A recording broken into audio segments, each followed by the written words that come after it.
All right, I'm about to surprise my wife with 2 brand new Fastpacks. She'll keep one. She doesn't need 2 Fastpacks. I might take the other one. We're gonna start with a story, do the unboxing, and then see what kind of adventure this kind of sparks for her, and hopefully it'll be something we can do together. Hi. Hi. Look at us on a date. Look at us. Welcome to Elliot's Outside. Look at us, we're the Elliots, we're outside.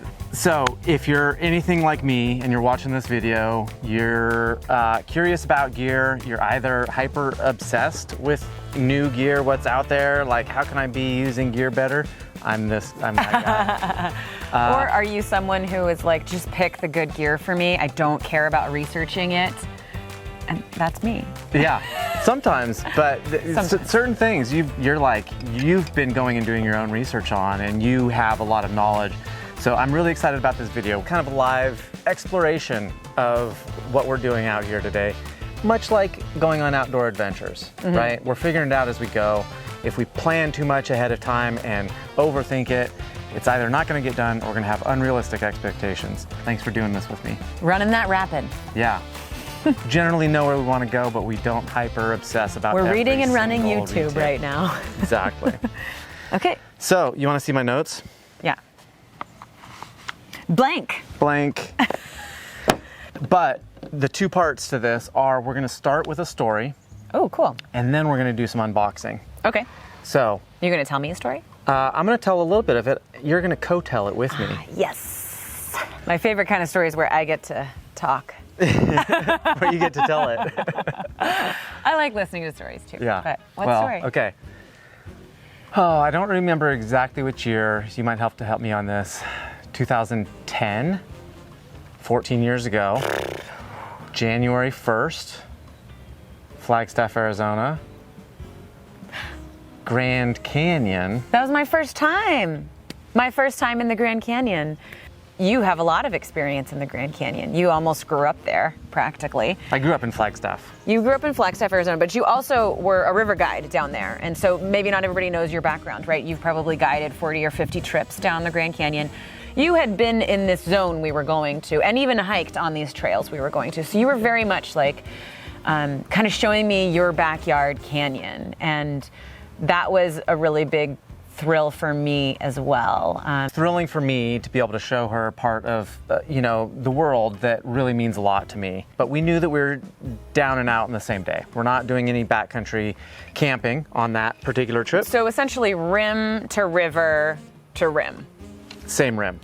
Yes. Yeah, same rim. So South Kaibab down, hang out at Phantom Ranch, and then back out again. Tell me one or a couple of your kind of most memorable parts of that hike.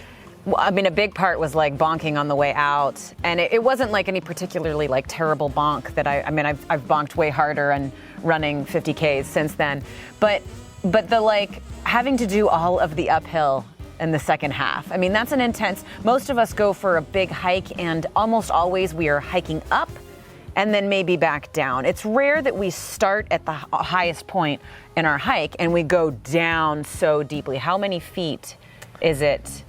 Yeah, over 5,000. I don't remember exactly. I remember over 5,000 too. Ding, right here, we'll have the number. And so you have to climb out when you're kind of zonked, when you're at that point. And then of course, it's the end of your hike, so maybe you don't have as much fueling as you wanted to, or I don't remember us running, we didn't run out of fuel. But I remember that. I remember the snow being super packed down because there is also still thousands of people heading to the Grand Canyon in the wintertime, which is a cool time to visit the Grand Canyon. But there's snow on the rim, or there was at least that year. And just right outside the visitor center there, right at the trailheads, right, the snow is compacted into like ice sheets. But it doesn't take long for you to descend out of that. And you can even tell that like most people probably don't even get that far on those trails. 2 memories for me that come up real strong are getting out of the vehicle pitch black and listening to coyotes howl in the distance and starting our hike, basically walking from our vehicle to the rim and down through the first vertical few hundred to 1,000 feet of, wearing crampons on our running shoes. Yeah. So long johns, shorts on top of that, a base layer and a mid layer on top, headlamps, beanie. That was almost You kind of like start out in everything because you know that as you descend, it's going to get warmer towards the bottom. And then, and also like it's dark, it's like wintry conditions.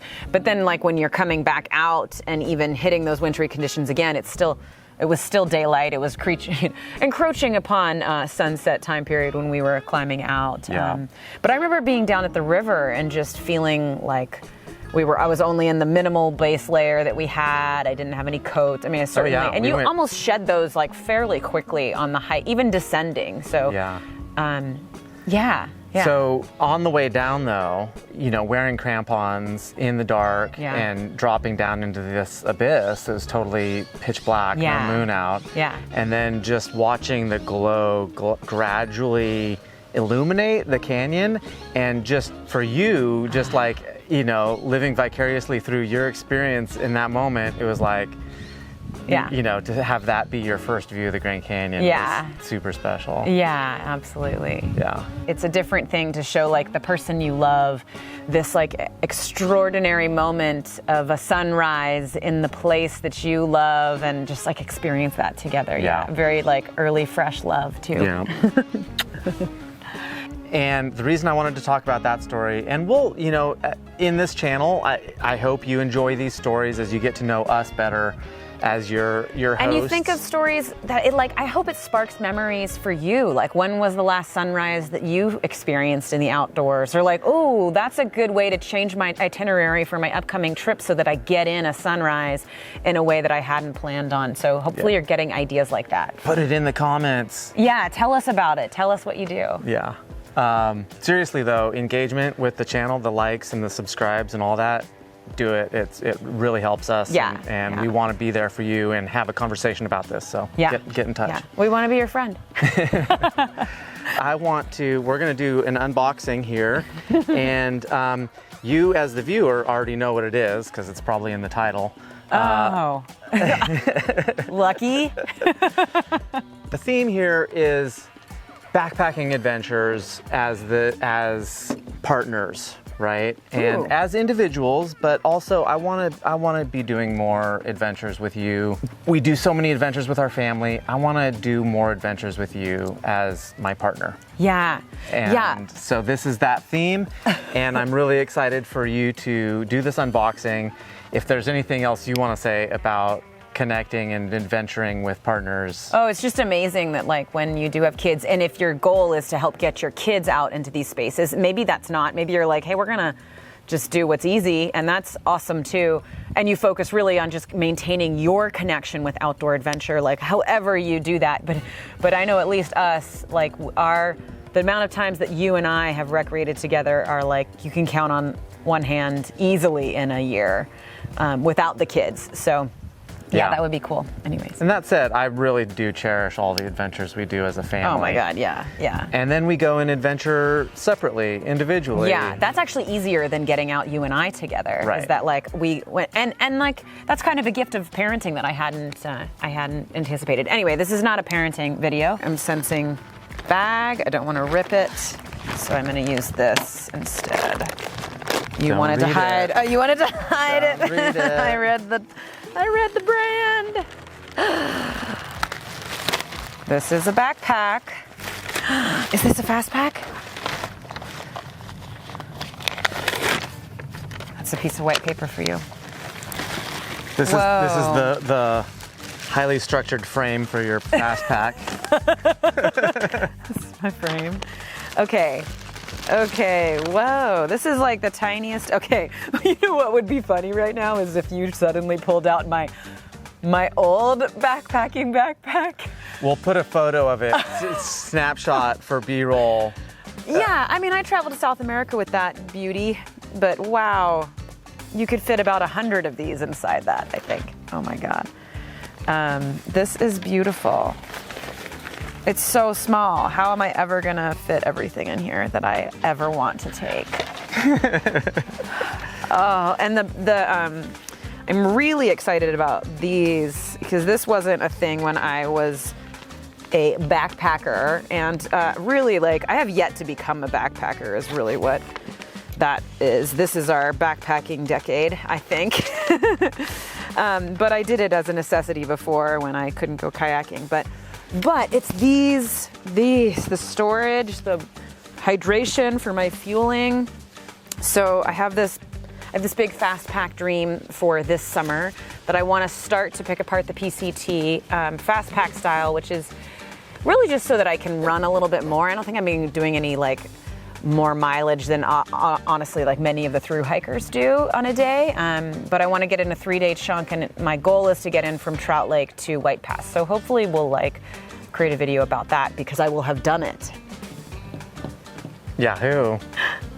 Take less, do more. Take less, do more. This is the Gossamer Gear Kumo. This is where the gear tech heady you need to come and point out all the features because I'm like, there's a pocket. Ooh, but I'll put my water bottles there, you know, and I'll put some fuel, a bunch of snacks in here. Let's see. Oh, I love that there is a hip belt, like that can cinch in, and that there's more capacity there. Let's see. Can I? The main distinction I would make, and you know, tell me your connotations here, and I'm glad you pointed out the hip belt and the vest style shoulder straps.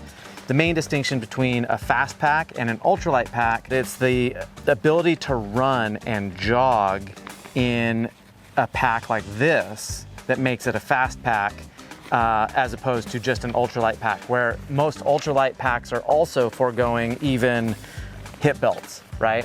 And they don't have as many pockets on the shoulder straps, etc. So look at me, I'm trying to expand it to be like, and where does everything go? 36 liters. Okay, yeah, that's on the bigger side. That's good. Yeah. And this like outer pocket to just like stuff sack quick. What is this for? For trekking poles or a ice axe. This is another thing that has the words ultralight on it. Ultralight, but I'm gonna go with like ultra enjoyment being maybe a top priority above ultralight. So certainly that involves not having a hurt body from carrying too much. But is this another one? It's a different fast pack. What? So it's not that you need two fast packs, but it's that, you know, you'll keep the one that feels right, feels like the best fit, has the right features. Awesome. Okay, this one comes with 2 bottles. That's kind of sweet. I got a lot of bottles, but these soft flasks are great. They fit my my filter. Katahdin? Yes. Yes, that filter. Okay, cool. Let's just throw this one on. Man, this makes me wish I didn't have plantar fasciitis this very moment. Also storage, I mean, this is like in an outer pocket even, the bottle. And then there's another pocket behind it, which is kind of interesting. So like multiple longer sleeved things, and just like, I like that. And then no hip belt. Oh wait, a minor one, tiny one for just like, certainly not weight bearing. Wow, Skyline 30, so 30 cubic. I noticed that they both have this like new foam kind of mesh to be able to. Thank you for doing that unboxing. I'm really glad that you didn't go out and buy yourself your own. Oh my God, I had no idea you were buying these. It does kind of like weigh on me too as the non-gear tech member of this family, or techie, I don't know what to call it. It's like, oh, I have to make that decision coming up soon. And I knew that you would be more than happy to make it for me. One last question about our story and as it relates to this gear. Oh yeah, the Grand Canyon. What type of an experience do you have in mind when you think about multiple light packs, ultralight running, backpacks, and the Grand Canyon? Ooh, I want to do a rim to rim to rim. Would you do it with me? I would love to do it with you. I think that's like almost a 50-mile day. Yeah. It's a big day. You know, a lot of elevation. It's going to take me a little bit to catch up health-wise. I broke my leg earlier this spring, and so I've been nursing that. I've got a healing leg. Yeah, I mean, to be the places you can go when you can bring your sleeping gear, and that's actually a day mission, so you don't actually need packs like this, but you know, maybe bringing packs like this to carry the layers you want and cinching them down so you're not carrying that much volume on missions like that is really exciting. And certainly just like doing desert camping trips in this, like if we could go up the Narrows and do all, you know, there's a ton of canyons in Arizona that we want to explore. So yeah, I want to do rim to rim to rim. We'll let you know when we plan it. Yeah. And if you've done it, let us know if you have any tips.